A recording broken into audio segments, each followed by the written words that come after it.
लखनऊ में अल्पसंख्यक महापंचायत का आयोजन। अल्पसंख्यक कल्याण मंत्री ओपी राजभर मौजूद। 51 किलो की माला पहनाकर राजभर का हुआ स्वागत। महापंचायत में बड़ी संख्या में मुस्लिम धर्म गुरु मौजूद। अल्पसंख्यकों के अहम मुद्दों पर हो रही महापंचायत, मुस्लिम समाज से जुड़े मुद्दों पर हो रही चर्चा, शिक्षा, चिकित्सा, सुरक्षा, मदरसों, वक्फ पर चर्चा, अधिकारों और राजनीति में भागीदारी पर चर्चा। कांड सब लोग जानते हैं,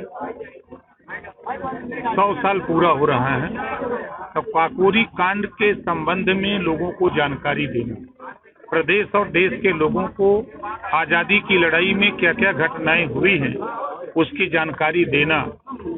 15 अगस्त है, 15 अगस्त क्यों मनाया जाता है, उस संबंध में प्रदेश और देशवासियों को उसके संबंध में जानकारी देना कि हमारे किन किन महापुरुषों ने संघर्ष करके आजादी हासिल की है।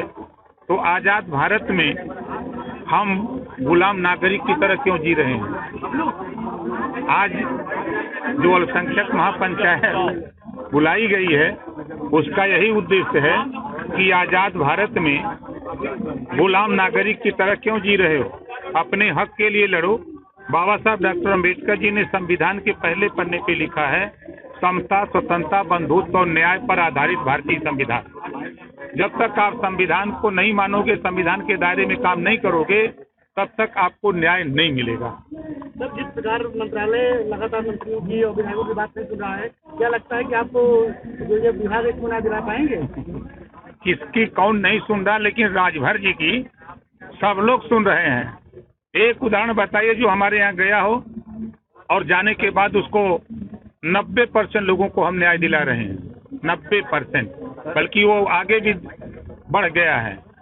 हमारे साथ तो ऐसा नहीं है। आज की बैठक में मंत्री जी जो अधिकारी मौजूद थे उनको किस तरह के दिशा निर्देश दिए गए हैं? फिर मैं कह रहा हूँ, जो काकोरी कांड हुआ है, काकोरी कांड 100 साल पूरा होने जा रहा है। उसी संबंध में कि काकोरी की घटना क्यों हुई, किसके लिए हुई, उसकी पूरी जानकारी प्रदेशवासियों को, देशवासियों को देने के लिए। और 15 अगस्त आ रहा है, 15 अगस्त की जानकारी, आजादी कैसे मिली, उस संबंध में लोगों को जानकारी देने के लिए कार्यक्रम